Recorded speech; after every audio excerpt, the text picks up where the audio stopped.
the Nigerian tech ecospace keeps growing tremendously. What is causing the growth? There is a continuous growth in foreign venture capital investment in the Nigerian tech startup ecosystem, and questions have gone out as to what the country is doing right. Babajide Asegbeloyin, team lead Techspace ecosystem business, that's for the Fcmb, joins us on the show to discuss this trend. Babajide, it's good to have you with us.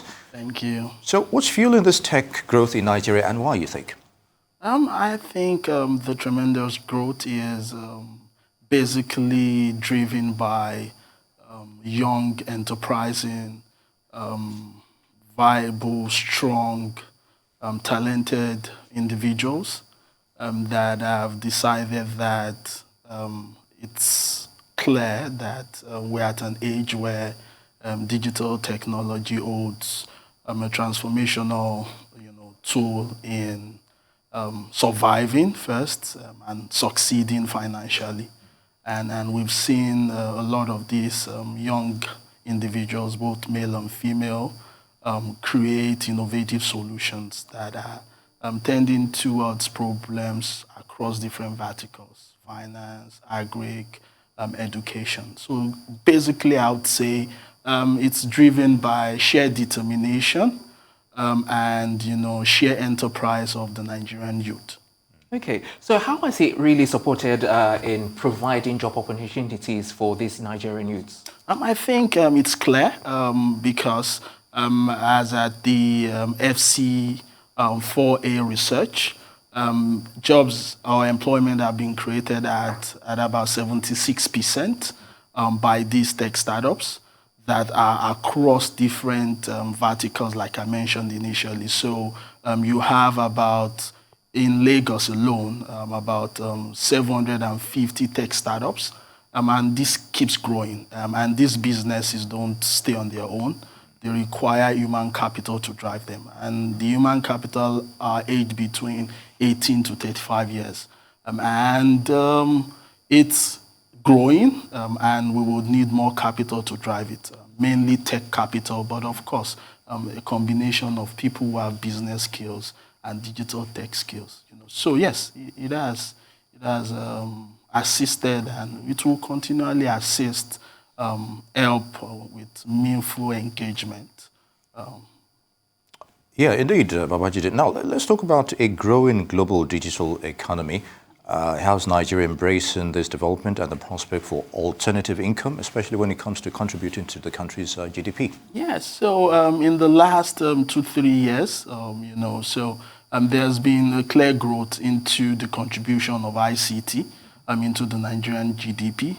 Of course, mainly driven by the telcos, but beyond the telcos, we are having more of the Fintechs.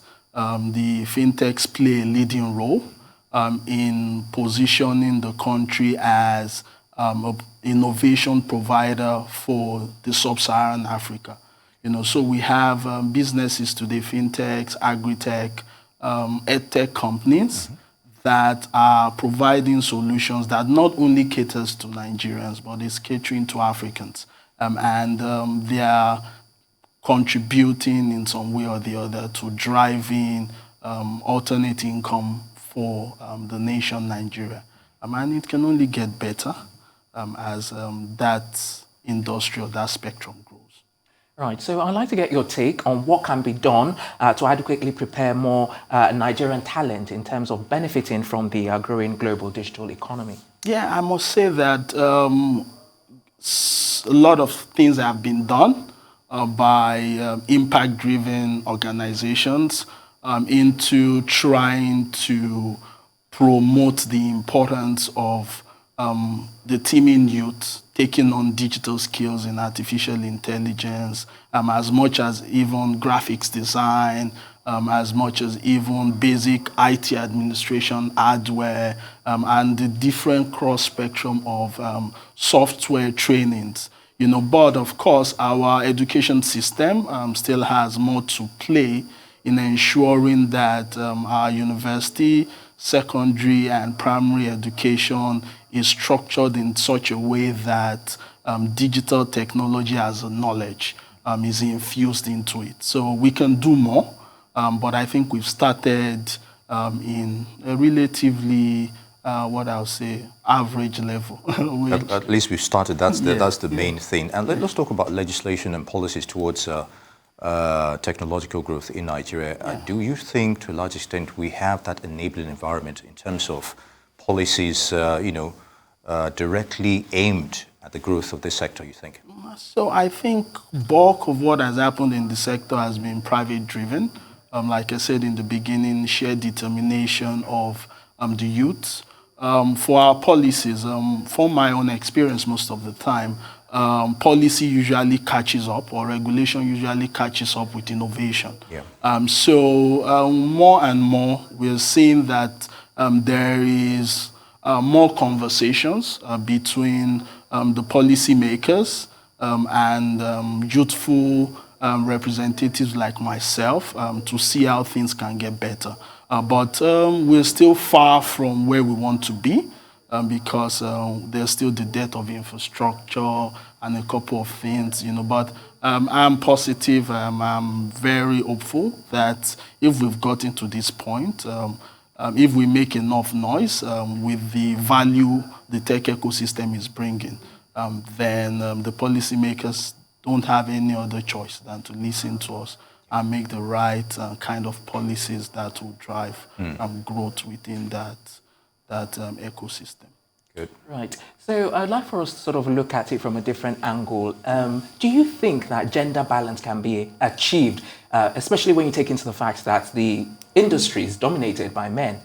Yeah, so thus far, I think like 4, 5, let's say 6 years ago, it was mainly, I would say 98, 99% male dominated, depending on which research document you read.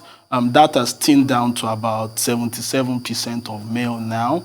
And more and more we're seeing more of our females come into areas such as UX, UI designs, because it's proven that the feminine or female gender are good with colors, they know more about design, they understand, seeing things, how beautiful and nice they are. So they're playing critical roles in building platforms that would yield better customer experience. So as things evolve, as we build more products in that ecosystem, there would be this continuous growth for the requirement for the peculiar skills that women do have genetically in driving, solutions that we build. So I think in the next couple of years, we would have more women. And we may be at some point get to the 50-50 balance, but time will tell, really. Yeah. Time will tell. Yeah, Sorry, all right, go ahead. Yeah, I was just going to say, don't you think some women might take offense to the fact that you want to use the fact that they've got skill sets in aesthetics as opposed to them wanting to actually study to be able to sort of utilize their intelligence as opposed to their... Yeah. So it's a fine balance. Why I call it a fine balance is the peculiarity of a gender and the unique skill it has.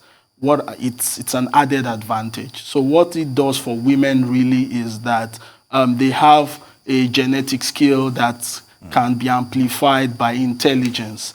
So I'm of the school of thought, and we're seeing it more. We have lots of women that have studied computer engineering, computer science. Absolutely. And the fascinating thing about the tech ecosystem really is you don't even have to study in the university. With digitization has sort of democratized knowledge. So women can go online now and learn as much as they can. All right. And on that note, Babajide Asegbeloyin, Team Head, Techspace Ecosystem Business of the Fcmb, I'd like to thank you for being a part of Newsday. It's good to have you with us.